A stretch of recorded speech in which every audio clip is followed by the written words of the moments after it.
Hi friends, ఎలా ఉన్నారు? బాగున్నారా? నేను చాలా బాగున్నాను. మీరు కూడా బాగుండాలని మనస్ఫూర్తిగా కోరుకుంటున్నాను. స్మార్ట్ మానస రుచులకు స్వాగతం అండి.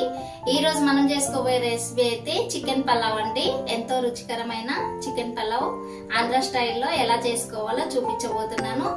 దానికి కావాల్సిన పదార్థాలు చూసుకుందాం రండి.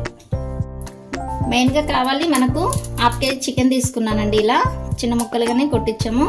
చూడండి, ఇలా 2 పెద్ద సైజు ఉల్లిపాయలు, 2 టమాటోలు, 3 పచ్చిమిర్చి, అలాగే చిన్న కట్ట పుదీనా, కొత్తిమీర అండి, అల్లం paste 1 teaspoon, biryani masala, దాల్చిన చెక్క, లవంగ, ధనియా పౌడర్, ఉప్పు, కారం, పసుపు అండి. ఇక మనకు రైస్ 2 గ్లాసులు తీసుకున్నాను. హాఫ్ కేజీ చికెన్ కి 2 గ్లాసులు రైస్ సరిపోతుంది. ఇక స్టార్ట్ చేద్దాం. స్టవ్ వెలిగించుకుందామండి. గిన్నె అయితే పెట్టేసుకుందాము. మనకు సరిపడా గిన్నె తీసేసుకున్నాను. అది కొంచెం వేడవగానే ఆయిల్ వేసుకుందామండి.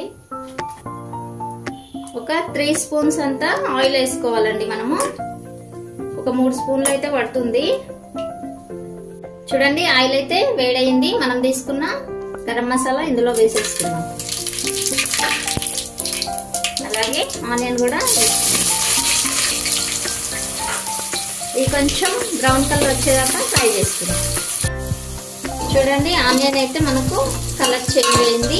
ఇలా కొంచెం బ్రౌన్ కలర్ వచ్చాక అల్లం పేస్ట్ వేసేసుకున్నాము. 1 స్పూన్ అల్లం పేస్ట్ అండి. ఫ్రెష్గా మనము ఇంట్లో రెడీ చేసుకున్న అల్లం పేస్ట్ టేస్టీగా ఉంటుందండి ఇది. ఇప్పుడు టమాటో వేసుకుంటున్నాను.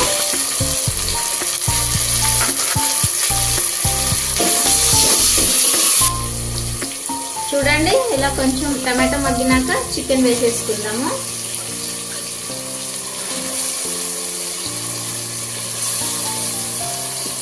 ఇదంతా చక్కగా ఒకసారి కలిపేసుకుందాం.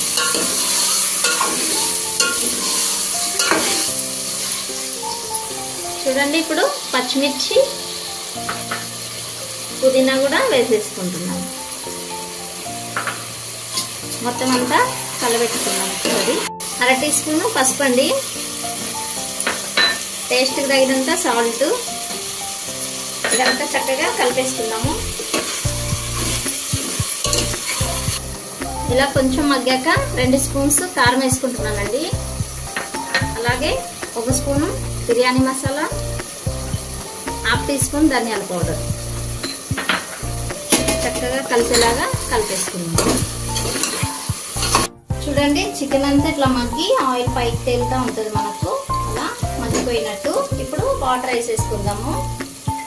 మనము 2 గ్లాసులు బియ్యం తీసుకుందాం కనుక 5 గ్లాసులు వాటర్ వేసుకుంటే కరెక్ట్గా సరిపోతుందండి.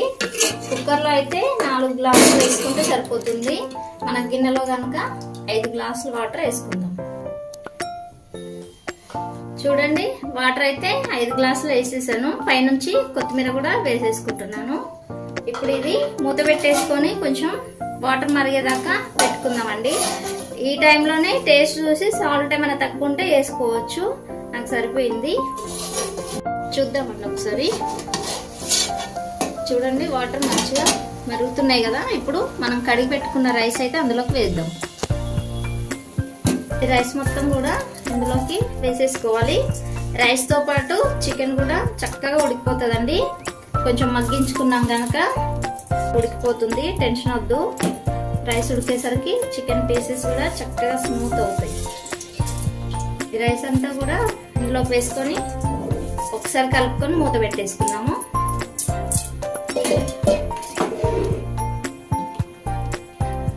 ఒక 10 మినిట్స్ లో మనకు ఈ రైస్ అనేది ఉడికిపోతుంది. మూత పెట్టేసుకొని ఒక 10 మినిట్స్ చూద్దాం. ఒకసారి చెక్ చేసుకుందామండి. ఇలా మగ్గిపోయింది మనకు. ఒక్కసారి కలిపేసుకుందాము.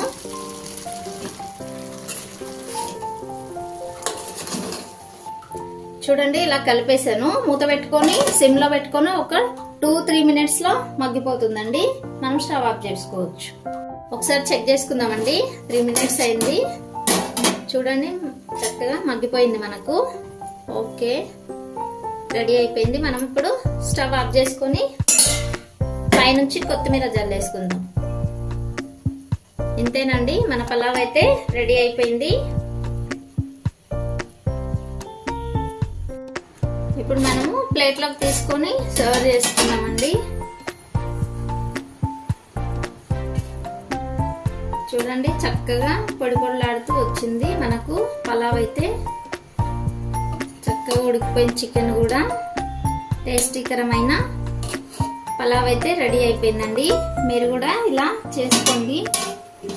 మీకు ఎలా వచ్చిందో కామెంట్ చేయండి ఫ్రెండ్స్. ఇలా క్యారెట్ కొత్తిమీర వేసి రైతా చేసుకున్నామండి. ఈ రైతాతో కలిపి తింటే సూపర్ టేస్టీగా ఉంటుందండి. తప్పకుండా మీరు కూడా ట్రై చేయండి. ఇలా ఆనియన్, నిమ్మకాయ లేదండి మన దగ్గర, నిమ్మకాయ ఆనియన్ పెట్టుకుని రైతాతో ఇలా సూపర్ సూపర్ టేస్టీగా ఉంటుంది. మీరు కూడా తప్పకుండా ట్రై చేయండి. మీకు ఎలా వచ్చిందో కామెంట్ చేయండి. మీ ఫ్రెండ్స్ కి షేర్ చేయండి, లైక్ చేయండి. కొత్తగా చూస్తున్నట్లయితే సబ్స్క్రైబ్ చేసుకోండి ఫ్రెండ్స్. ఇలాంటి మరిన్ని వీడియోలు మీరు చూడాలనుకుంటే సబ్స్క్రైబ్ చేసుకోండి.